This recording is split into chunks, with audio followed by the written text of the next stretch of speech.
Estamos al aire, ya estaba al aire. Oye, acá vamos a tener, pero creo que nos vamos a pasar del horario, sí o sí, porque, bueno, primero es magallánico. Segundo, es un hombre del petróleo. Tercero, estuvo a 114 votos, 115 votos de ser diputado de Magallanes. Puede ser que vuelva a las lides. Cuarto, un hombre que le gustan las comunicaciones.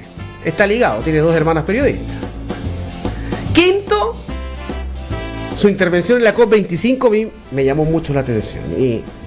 Y sexto, hay varios amigos de nuestro invitado que me han dicho que siempre fue un hombre de C, pero esos de C, izquierda, pero zurdo. Norberto Díaz, presidente de FENATRAPECH. Buen día, bienvenido a Polar a este verano 2020. Oye, muchas gracias, un encanto, un agrado estar aquí en Polar. Tengo los mejores recuerdos de mi juventud de esta radio, una radio libertaria, una radio que ayudó, que abre voz a los sectores más pobres. Así que un encanto estar aquí en Radio Polar después de tantos años, digamos. Norberto, ¿cómo ves este estallido social y el rol de la CUT que ha jugado desde el 18 de octubre? Bueno, lo veo con mucho dolor, con mucha alegría, con esperanza, porque yo creo que es un despertar después de tantos años de uso. Como decían los cabros, esto no son 30 pesos, son 30 años, y son 30 años de gente que la sigue pasando mal en este país, pero también con mucho dolor. Creo que lo que le sucedió a Gustavo Gatica, a Fabiola Campillay, a los chicos que están con estallido ocular, que han perdido un ojo, que es terrible, a los 27 muertos, yo creo que lo que ha pasado en Chile es terrible. Es terrible. Y es muy lamentable que para que tú puedas mejorar tu país, para que haya más justicia, mejor distribución, finalmente tenga que morir gente menos en democracia. Uno luchó contra la dictadura para que no cuesten vidas humanas, luchar por más justicia, por mejores salarios, por salud pública, por la defensa de las empresas públicas, por la lucha contra el narcotráfico y la corrupción. Lamentablemente en democracia lamentamos muertes en extrañas circunstancias, sí. No me pueden decir que no son extrañas las circunstancias, y un escenario de violencia que no habíamos visto en Chile ni siquiera en los 80. Yo que participé en los 80 acá, no vi jamás el nivel de violencia que hay, pero esa violencia... Ni siquiera el estallido social en Ucrania, Norberto. Ni siquiera el estallido social en Ucrania, porque esto ha sido desatado, porque por último en esos lugares fue solo la capital, aquí ha sido todo el país, pero además con un gobierno que es indolente, que no pierde la oportunidad para hacer trampa. Acaban de presentar un proyecto, según ellos, para proteger el empleo, y lo único que hace es introducir pactos individuales entre trabajadores y empleadores, cosa que es una idea rechazada en todo el mundo. Acaban de decir que en materia de pensiones van a mejorar las pensiones, pero lo que hacen es garantizar que las AFP sigan funcionando, y en materia de salud, el proyecto que acaban de presentar lo que hace es convertir la salud pública en un seguro para los privados, o sea, más plata para las empresas privadas. Y lo que este país quiere no solamente es que no haya ni un peso más para las AFP, sino que también en este país la gente quiere que los empresarios dejen de abusar, dejen de comprarse la política, dejen de ponerse de acuerdo en el precio de los remedios, de los pollos, del pan, de la harina, de la leche, y que dejen de meter plata en la política porque violan la soberanía popular. Ahora, esta olla a presión que ya se terminó de desparramar, ¿no? El estallido, finalmente es un tremendo golpe de la indignación de la gente a la clase política, Norberto, porque finalmente la clase política que hoy día tenemos, como lo decía Pepe Mujica, los gobernantes hoy día viven como lo vive el 1% de este país, pero no viven como lo elige la mayoría de este país. Así como lo vive un clase media en este país. Un parlamentario, un presidente, un ministro, un subsecretario no sabe ir a comprar un supermercado y no sabe cuánto sale un kilo de arroz o cuánto sale el valor del metro para poder viajar a su lugar de trabajo. Bueno, mira, tú das en el blanco, digamos. Yo aprovecho para pasarle propaganda a Pepe Mujica. Acaba de lanzar Netflix un precioso muy bueno, de Cucurica. De Cucurica, sí, muy bonito, precioso, bueno, para llorarlo entero, una vida ejemplar.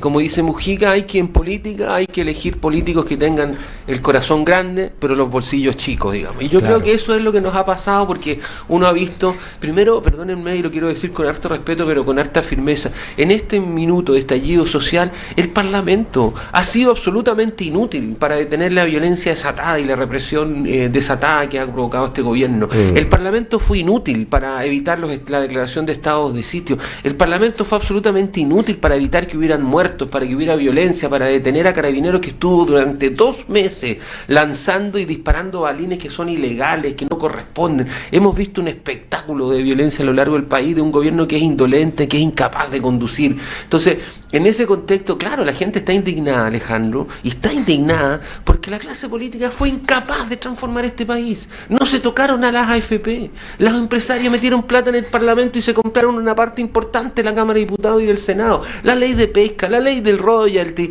la impunidad con la cual han actuado las AFP. No hay ningún político preso por el financiamiento ilegal. No hay ningún Les dan clases de ética, ningún empresario. Si ellos burlaron la soberanía popular, cuando tú metes plata en la política, con plata del empresariado, haces algo muy grave, que es construir desigualdad, porque no sirve de nada votar en las elecciones si al final los que tienen plata se compran a 2 o 3 diputados, a 2 o 3 senadores, y con eso cambian las mayorías en el Parlamento y se evita que las leyes cambien. Y esa indignación la gente se cansó porque el país no cambió. La gente la está pasando muy mal, Alejandro. Y hoy día también en los medios de prensa, y tú has defendido eso harto, porque te he seguido harto, Norberto, los periodistas que muchas veces dicen las verdades como son. Son como sacados, claro, pierden su pega. Así es, lo hemos visto con el caso Yursen, lo vimos con el caso del abogado laboralista que estuvo exitosamente hablando en el matinal, lo hemos visto con el chico este de rock, el de pelo largo, digamos. Todos ellos han ido siendo sacados de la planilla informativa. Como tú verás que muy escasamente invitan a la Bárbara Figueroa o los dirigentes sindicales a los programas de televisión. Tú vas a ver que se está hablando sobre trabajo hace 80 días, y con suerte a la Bárbara Figueroa la han invitado a 2 canales de la televisión. A mí me han invitado a 2. Aquí hay una política de censura, de exclusión a quienes son disidentes. Y también tienes este ridículo hoy día de que están todos los políticos compitiendo quién es más izquierdista, quién está más cerca de la calle, quién es más puntúo, cuando muchos de ellos durante 20 o 30 años, vivieron en palacios, dándose vuelta entre los aeropuertos, entre ministerios, entre el Congreso. Se ha mantenido, Alejandro, esta brutalidad del Congreso en Valparaíso, que es una herencia de Pinochet. ¿Qué significa viático? ¿Qué significa benzina?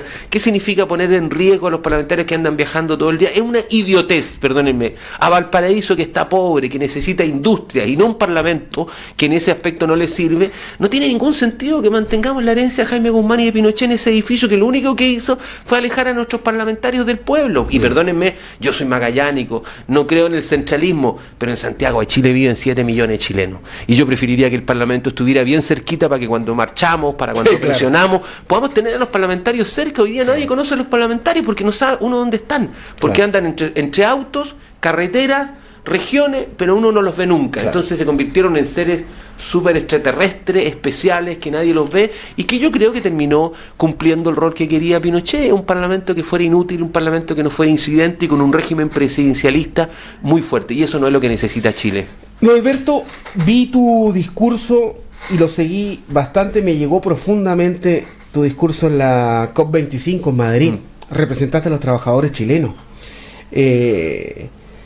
Claro, yo me imagino que fue de dulce y agraz lo que te pasó, porque finalmente, perdóname, pero yo creo que lo que hizo la ministra Smith a nombre del gobierno fue un bochorno. De hecho, ahora quieren hacerle una acusación constitucional.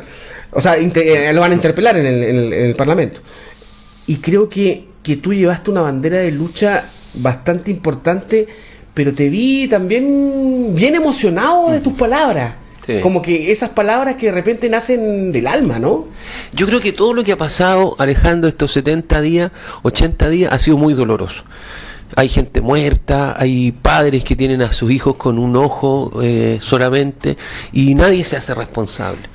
Todos salen impunes. Mira, Andrés Chadwick pagó con la inhabilidad por 5 años, pero si Andrés Chadwick no iba a hacer política nunca más después de su actuación, por tanto haberlo castigado, claro, sirve, pero sale impune, no responde ante la justicia. Entonces yo creo que estos han sido tiempos muy difíciles, muy duros. El mundo está mirando Chile, el mundo está mirando entero Chile, porque aquí se usa un experimento, aquí en dictadura, aquí los neoliberales de todo el mundo hicieron con Chile un experimento. No hay un país como Chile en el mundo, eso los chilenos, los magallánicos lo tienen que saber, en el mundo entero. Donde gobierna el capitalismo, los micros son públicas.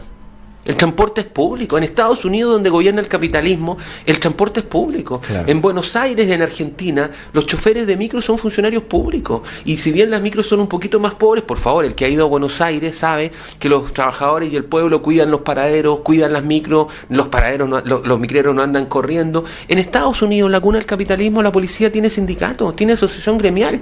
¿Qué le falta a Carabineros de Chile? ¿Qué le falta a la PDI para que haya menos corrupción? Que tengan sindicatos, pues, que los trabajadores tengan la posibilidad de tener asociaciones gremiales y parar y hacer huelgas, claro, en el caso de ellos obviamente con servicios mínimos, porque nadie se imagina una huelga de carabineros sin servicios mínimos, claro, como la de los hospitales, digamos, claro. Pero perdonen, aquí han hecho caricatura, y eso nos falta, a nosotros nos falta mucho. En ningún país del mundo el agua está privatizada. En todos los países del mundo las empresas sanitarias son del Estado, claro, son fiscales, claro, y funcionan bien, y no funcionan ahorrando costos como lo hizo de Osorno. Miren, la gente de Magallanes tiene que saber que cuando se quedó la gente de Osorno 10 días sin agua, sí, por una empresa privatizada por el Estado, fue porque esa empresa en la noche, piolita, cuando nadie los veía, funcionaba con diésel. ¿Y por qué funcionaba con diésel? Porque le salía más barato. Cuando las normas dicen que solo se puede funcionar con motores a diésel como respaldo, porque tú tenés que pagar energía eléctrica para no contaminar, claro, y esa empresa estaba usando diésel, se rebalsó un estanque y sin agua, 150.000 chilenos 10 días sin agua. Por favor, eso es muy grave. Si esa empresa hubiera sido estatal, eso no hubiera pasado, claro, porque no hubiera estado pensando en el costo. Aquí se lucra con el transporte, se lucra con la educación, se lucra con las pensiones de leche. Aquí se le saca plata a los trabajadores por todos lados. En el resto del mundo, mira, Alejandro, mi hija mayor estudia en París, no paga nada, la educación es gratuita, licenciatura, claro, en arte. Mi segunda hija estudia en Buenos Aires, pasó a 6º año de medicina, no he pagado nunca la universidad, porque la Universidad de Buenos Aires, la UBA, que es una de las mejores de América Latina, es gratis, claro, es gratis, claro, por favor, Alejandro, es gratis. Aquí una familia chilena, magallánica, tiene que tener $1.000.000 disponibles, sí, claro, $1.000.000 disponibles mensualmente, sí, para sacar a su hijo a estudiar al norte del país. Y si además es magallánico, y como los sueldos acá son un poquito más grandes que el resto del país, no va a tener crédito, no va a tener beneficio, lo ubiquen entre las familias más ricas y tiene que endeudarse. Y ese hijo de magallánico, después de 5 años, va a salir debiendo 30 millones. Y perdóname, Alejandro, porque a los de la izquierda, porque a la Concertación se le ocurrió que la mejor manera de abrir la educación era endeudar a los jóvenes con el CAE. Por favor, a mí esa gente no me va a decir hoy día que los jóvenes no se pueden rebelar en forma indigna. Entonces, en mi caso, que estoy más viejo, tengo más dolor, me duelen estas cosas, creo que la gente la está pasando muy mal, creo que hay mucha gente la gente no tiene plata para llegar a fin de mes, no tiene plata,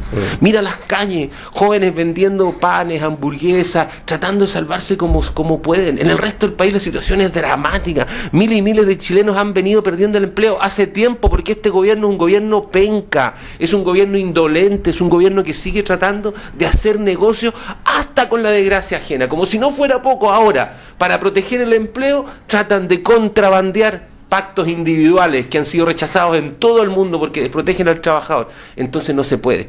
En ese contexto no se puede, y yo, claro, a veces digo las cosas con mucha pasión, pero también pido un poco de comprensión. En mi caso me corresponde representar a gente que la pasa mal, a gente que no tiene derecho a la huelga, que muchas veces no tiene sindicato, con la cual han abusado. En Chile se ha abusado mucho de los trabajadores, mucho. Trabajadores públicos y trabajadores privados. Ahora, dentro de las políticas públicas, por lo menos los últimos 20 o 25 años, nunca se ha hecho algo profundo con la juventud. Y hoy día nos está dando un tremendo ejemplo lo que hicieron los muchachos, la juventud. Porque finalmente, claro, tú puedes tener, claro, tuviste un INJ, un INJU, pero era como un cargo más, era un servicio público más. Pero de política pública profunda, hoy día los jóvenes son los que han llevado la lucha y han estado al aguante en la primera línea, ¿no? O sea, yo creo que los jóvenes han dado una tremenda lección, visto también ellos el dolor de sus padres. Yo creo que los jóvenes secundarios, cuando vieron que había subido el gas, que había subido el agua, que no llega a fin de mes, esos cabros han visto a sus padres, a sus madres desesperados. Esos cabros han visto a sus padres y sus madres después del 15 de cada mes, viendo cómo juntan plata para comprar el pan. Y como tú muy bien dices, tenéis una clase política que no tiene idea cuánto cuesta un kilo de arroz, cuánto cuesta un kilo de pan. Mira, en el centro de Santiago, Alejandro, el kilo de pan está a 1.400 pesos. Por favor, a 1.400 pesos, casi 2 euros. Sí. Eso es mucha plata. El litro de leche está costando en algunos supermercados 780 y 930 en los supermercados más caros. Sí, vemos abuelitos que compran bolsitas de té y 2 pancitos. El litro de leche en París cuesta 450 pesos. Claro. El litro de leche en Europa cuesta 400 pesos chilenos, cuesta la mitad de lo que tiene Chile. Y ellos tienen menos lugares de pastoreo, tienen menos vacas, y no tienen el centro tecnológico de la leche que tenemos nosotros en la zona sur de Chile, en Valdivia. Sin embargo, aquí el litro de leche es más caro. Santiago y Chile es uno de los países más caros en materia de alimentos. Y no se supone que somos reserva alimentaria, no se supone que tenemos bosques, que tenemos terrenos cultivables. El pescado en Chile no es asequible a los sectores más populares, porque 7 familias comprándose el Parlamento se quedaron con el mar de Chile. En Chile el pescado es un privilegio, es un privilegio y los pobres no tienen acceso. Eso no puede ser. Con 4.000 kilómetros de costa, nadie debería faltarle empleo, nadie debería faltarle el pan y el pescado y la carne en este país. Exactamente. El pasado 29 de diciembre se celebró un nuevo aniversario de la ANAP. Tú eres el máximo representante de la FENATRAPECH, ¿no? 74 años de la estatal. Ese primer chorrito de petróleo que nació en Springhill, en Tierra del Fuego. Pero las situaciones en ENAP, yo lo decía el otro día cuando entrevisté a parte de la directiva en el aniversario, decía, para mí, va allá del gobierno Piñera-Bachelet, porque entre Piñera y Bachelet vamos a tener finalmente 16 años de gobierno. Siempre la ENAP ha pasado a ser muchas veces una caja pagadora de favores políticos. Y parte de la indignación y de este movimiento social también ha llevado a la corrupción. Así es. La FENATRAPECH ha llevado una campaña bastante fuerte y que yo la he seguido a denuncias a la gestión de Marcelo Tocman. Así es. Que finalmente tiene intereses en lo privado, pero también en la estatal. Y así también, porque uno tiene que ser justo con esto. Loreto Silva, que es parte del directorio de ENAP, también tiene intereses en la adjudicación del puente Chacaopo. Así es. ¿Cómo puede seguir así también mantenerse una empresa con este nivel de corrupción? Bueno, para nosotros los 4 años de gestión de Marcelo Tocman entre el 2014 y el 2017 fueron muy desastrosos para la ANAP. No lo digo yo, lo dice el propio gerente general nuevo, Andrés Rocatagliata, ante el Parlamento. En los últimos 30 meses de la gestión de Marcelo Tocman, la ANAP se endeudó en 1.300 millones de dólares. 1.300 millones de dólares. Eso en cifras efectivas significa que por cada día que pasaba en los últimos 30 meses, la ANAP se endeudaba en $1 millón. Eso es muchísima plata. Para que la gente se haga una idea de cuánta plata estamos hablando, todo el plan Araucanía del presidente Piñera costaba $25 millones. La ANAP se endeudó en 1.300 millones de dólares. Para que la gente se haga otra proporción de la corrupción que hubo en la ANAP durante el 2014 al 2017. Entre 1985 y 1989, por la privatización de 85 empresas públicas, entre otras la CAP del Pacífico, entre otras la CTC, entre otras Entel y Endesa, el fisco chileno se calcula que perdió 2.300 millones de dólares por la privatización de 85 empresas públicas en la última etapa de la dictadura, en la gestión de Tocman. En los últimos 30 meses la ANAP se endeudó en 1.300 millones de dólares. En la ANAP hubo corrupción. Y en la ANAP ha habido muy poca voluntad para investigar esa corrupción. Y por eso todos han sido testigos, el país ha sido testigo de la dura batalla que nosotros dijimos. Y mismos diputados también después se hacen los lesos. Y los mismos diputados crearon una comisión investigadora, y los que no querían investigar pelearon la presidencia, como el señor Jaime Toá, que la peleó cuando no quería comisión investigadora, y trabajaron durante 6 meses para encubrir los negocios oscuros que se hicieron, y trataron de pasarnos máquinas y mintieron, y el señor Tocman no se presentó a la comisión investigadora, ni mandó carta, ni se defendió porque no tenía cómo defenderse, y se escondieron el resto. Sin embargo, gracias a Dios, en la última etapa la Cámara de Diputados rechazó ese informe. Pero mira, Alejandro, en la historia de la Cámara de Diputados, las comisiones investigadoras son apoyadas. Esta comisión investigadora salió diciendo que Tocman lo había hecho muy bien, que durante 4 años felicitaban la gestión financiera. El informe fue rechazado por 96 votos contra 2. Solo 2 diputados, Jaime Toá y Gabriel Silver, sin comentarios, respaldaron este informe trucho. El resto de los diputados, de derecha, de izquierda y de todos los partidos, dijeron: esto es una burla, no podemos prestarnos para este show. Y dimos esa batalla, pero sin embargo no hay nadie en la justicia. Ahora la ANAP ha presentado una querella ante los tribunales muy grave por las platas perdidas en las inversiones de PIAM. Y perdónenme que aquí reclame algo porque soy magallánico. Miren el trato que recibió la familia Pixevich, miren el trato que recibió Aerolíneas DAP, una familia honesta y honrada. Le quitaron oscuramente los contratos de avión de NAP, le quitaron los contratos de helicóptero. Ojo, por favor, para dárselos a una empresa que no tenía experiencia industrial, que tenía un valor más alto que DAP, después lo baja, y que después lo tenía más alto, y que Alejandro Bendaño, presidente del sindicato, denunció y se quedó solo en las denuncias porque hasta los parlamentarios fueron callados. Se dice que desde la ANAP se contrató a Enrique Correa y a otros lobistas en ese tiempo para callar al diputado Boric, para callar al diputado Morano, para callar a la senadora Goich, para callar al senador Bianchi, para que las investigaciones que pedía el sindicato Magallanes no tuvieran destino.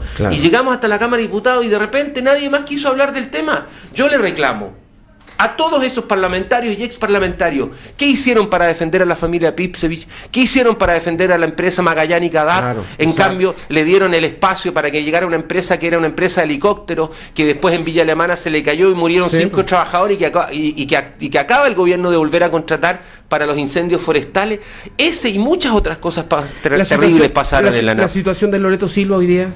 La situación de Loreto Silva es muy complicada, y es muy complicada porque ella no solamente está en el directorio de Barrick, que tiene diferencias o litigios con el Estado por el proyecto Pascual Ama, sino que además ya está en Aguas Andinas. Y Aguas Andinas es una sanitaria que tiene negocios con Alto Maipo.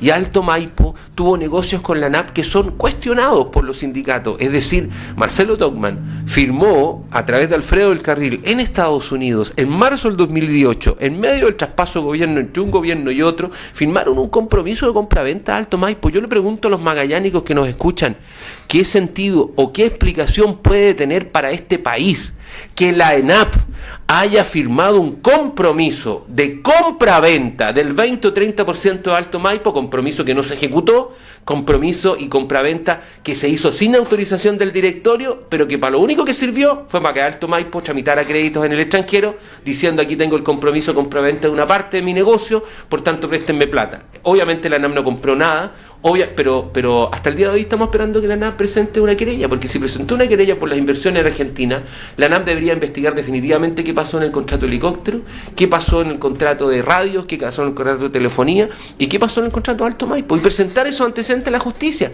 Y si el señor Pacheco, y si el señor Marcelo Togman, Pacheco como presidente del directorio, Eduardo Vitrán como vicepresidente, o el señor Pacheco tienen que responder ante la justicia, por favor que respondan ante la justicia si estas son platas públicas. A nosotros nos dicen habitualmente que no nos cansamos de reclamar, pero si son platas públicas, son platas de todos los chilenos. Aquí no se robaron 3 o 4 o 5 chauchas, aquí se perdieron, perdónenme, millones y millones de dólares de endeudamiento y de plata que no tiene explicación dónde está, de una empresa que es estratégica, porque si Chile no tiene gas, Chile entero, excepto el que tenemos en Magallanes, y no tenemos petróleo, sin lugar a duda la empresa nacional del petróleo es estratégica porque abastecemos el 90% de los combustibles de este país que o son importados por nosotros o son refinados por nosotros. Eso te quería preguntar, ¿crees tú que fue un error la declaración del dirigente sindical de ENAP cuando dice de que podría desabastecerse y creó como un caos en el país, Iván, del tema de abastecer la benzina? Yo creo que fue un poco audaz las declaraciones de nuestros compañeros de BioBio, porque nosotros estamos disponibles a parar. Y nosotros en muchas ocasiones, cuando la CUT y la Central Unitaria de Llamado, hemos hecho nuestras movilizaciones en la manera que nosotros queremos. Pero no habiendo, y esto es importante que la gente lo entienda porque tiene mucho que ver con lo que pasa aquí en Magallanes. Uno puede eventualmente cortarle el gas a Metanex, pero nosotros no podemos cortarle el gas a la población, a la gente. Y en Santiago de Chile, y en la región metropolitana, y en Biobío, no habiendo lluvia, no habiendo agua, es decir, teniendo nuestros embalses en su estado más mínimo y vacíos, y no viendo a gas de Argentina, Chile se prende con diésel.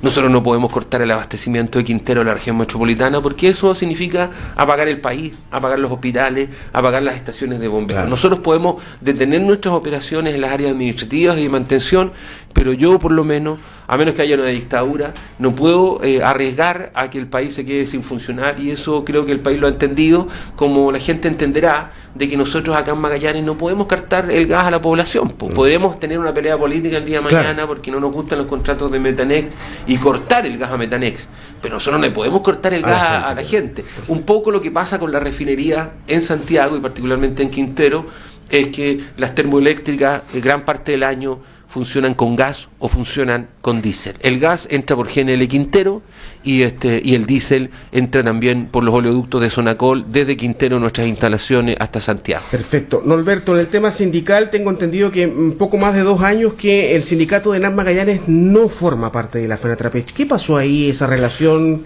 casi de amor y odio, o están bien ahora? No, yo creo que tenemos una relación de amor, jamás de odio. Tuvimos diferencia. Los 4 años de Tongman fueron años muy difíciles. Y parte de lo que se trató de hacer desde las instancias más de inteligencia de los equipos de la ANAP fue quebrar el movimiento sindical. Y claro, una de las víctimas fue la FENATRAPECH. Terminamos con diferencia, pero nosotros en este minuto estamos en una asamblea extraordinaria y la estamos haciendo en el sindicato de Magallanes, porque yo lo siento así, mis compañeros lo sienten así. Podemos estar no juntos hoy día en la federación, pero el sindicato de Magallanes es mi casa, es el lugar, lo dije, lo recordé ayer, es el lugar donde a mí y a otros nos defendían cuando éramos dirigentes secundarios en la dictadura. Cuando yo estaba en la cárcel, los abogados de la ANAP, de René Bobadilla u otros, eran los que salían a defendernos. Juan Vivar y otros en su tiempo, en los finales de los 80, antes del 90, y llegará el minuto en que nos volvamos a juntar. Esto es una pelea, pero nosotros seguimos siendo hermanos y amigos, digamos. Alejandro nos ha recibido ayer y hoy día en su sindicato. Nosotros no podríamos venir a Magallanes y hacer nuestra reunión en un hotel. La hacemos en la casa de nuestros compañeros, y lo mismo ellos cuando están en Santiago y en Concón y en Biobío. Ellos son recibidos como hermanos, porque seguimos siendo hermanos, y también con los compañeros del sindicato profesionales de Guido, con quien también tenemos mucha cercanía. Con Guido fuimos compañeros en la oposición a la dictadura en los 80 en el San José, y ahora somos compañeros dirigentes sindicales. Somos hermanos nosotros. ¿Roca Tagliata es un gerente que escucha a los trabajadores? Él tiene porque me han dicho que hace videoconferencias, incluso las preguntas se tienen que llegar por WhatsApp. Yo creo que él tiene... No ha visitado Magallanes. Él viene de Ripley. Él fue gerente de Ripley, de Santander. Él no tiene costumbre de relacionarse con los sindicatos. A nosotros, mientras hagan las cosas bien, nos da lo mismo si nos relacionamos o no con ellos, pero claramente no nos gustan ni los divos ni las estrellas. Creo que en el mundo todos los hombres somos iguales, y los sindicatos cumplen una función. Cuando los sindicatos son débiles, los niveles de corrupción en las empresas públicas o privadas aumentan. Cuando los sindicatos son fuertes, hay menos corrupción. ¿Qué le falta a Carabineros? ¿Qué le falta a la PDI? Tener sindicatos, tener gente que represente. ¿Para qué? Para que haya equilibrios de poderes, porque cuando los hombres tienen mucho poder solos, finalmente el poder absoluto corrompe, y el poder absoluto corrompe absolutamente. Cuando uno tiene sindicato, cada 2 o 3 años va a elección, te hacen un juicio, te castigan si sigues o no sigues, tenés que responderle a alguien. Podemos tener errores los sindicatos, pero siempre lo he dicho a propósito de las propias crisis de la CUT. Las crisis que ha tenido el movimiento sindical no se parecen en nada a las crisis que ha tenido la clase política o la iglesia. En el movimiento sindical nadie violó ni abusó de menores. En el movimiento sindical nadie se robó plata, porque no hay plata que robarse. En el movimiento sindical nadie compró diputados ni senadores, porque no tenemos plata para comprar a diputados ni senadores. En el movimiento sindical no nos compran los empresarios, porque los empresarios no nos quieren al movimiento sindical. Nosotros los sindicalistas hemos tenido otros problemas que lo hemos resuelto de cara al país, como fueron las elecciones de la CUT, donde la justicia nos respaldó mayoritariamente, pero siempre lo digo, en el movimiento sindical nadie ha robado plata, ni nadie ha abusado de menores, como le ha pasado a otras instituciones. Norberto, estamos en el tiempo, pero no sin antes que te vaya, te quiero hacer 2 preguntas. La primera, ¿has tenido un reencuentro con José Ruiz de Giorgio? Uy, hace mucho tiempo que no lo veo. Estoy en deuda con él. ¿Cuánto tiempo? Yo creo que por lo menos unos 3, 4 años. Lo acompañé a recibir un premio de derechos humanos que él recibió en Santiago, en el Museo de la Memoria, un homenaje que se le hizo por su destacada trayectoria sindical. Estoy en deuda, tengo que ir a verlo, porque en estos tiempos dolorosos su mirada siempre fue muy... yo creo que él predijo muchas cosas de las que hoy día están pasando, y siempre fue un incomprendido, que yo creo que era un poco la pega de todos los dirigentes sindicales. José Ruiz Di Giorgio creo que ha sido el mejor parlamentario que ha tenido esta región. Muchas de las leyes que nos benefician son leyes que él empujó, la ley del descanso, los 5 días, Fondema y otros, son obra de él, pero él fue un gran incomprendido hasta el día de hoy. Y yo creo que él es un buen ejemplo a seguir. Él es un gran magallánico. Perfecto. Segundo, ¿No descartas una candidatura de diputado por Magallanes? No, yo tengo, o sea, quiero otro parlamento, quiero que a la política le vaya bien, pero yo voy a morir en el movimiento sindical. Ya. ¿Candidato a asambleísta? Tampoco, No. soy feliz siendo dirigente sindical. El día que me muera, la bandera que cubra mi ataúd, que sea la bandera de los trabajadores. La chilena, la mapuche y la magallánica. Así es, esas son las que yo... Oiga, y a la calle Norberto, porque a las 12 ahora, ya son las 12, ya Felipe no está. Ahí marchan afuera del municipio, mira, los asistentes de la educación. Los asistentes de la educación. No le pagaron los bonos, Ya. hay cotizaciones pendientes, Ok. los sueldos llegaron tarde. Fue una fea Navidad para los profesores. Sí, vi cómo lo reprimían en La Moneda también. Alcancé a llegar un poquito al final en la protesta que hubo el día 31 de Así la que mañana. la CUT va a estar presente ahí. Vamos a estar ahí. Muchas gracias. Gracias, Alberto. Oye, gracias a muy ti. bien. Y ustedes, muchas gracias. Nos reencontramos mañana nuevamente en este Polar 2020. Gracias, Felipe Gorque. Nos pasamos, pero la entrevista meritaba. Un tremendo invitado de nivel. Y además en exclusiva acá, en Polar Comunicaciones. Norberto Díaz, nuestro gran amigo Cachorro el Magallánico. Este hombre que está luciendo con grande forma acá en la CUT y que ahí lleva su bandera magallánica en todas partes, en su corazón y también en su camisa. Sí, hoy día anda con la otra, pero tengo una con la bandera más cerca. Que estén muy bien. Sigan en sintonía de Polar. Chao, hasta mañana. Polar Comunicaciones, radio, televisión e internet.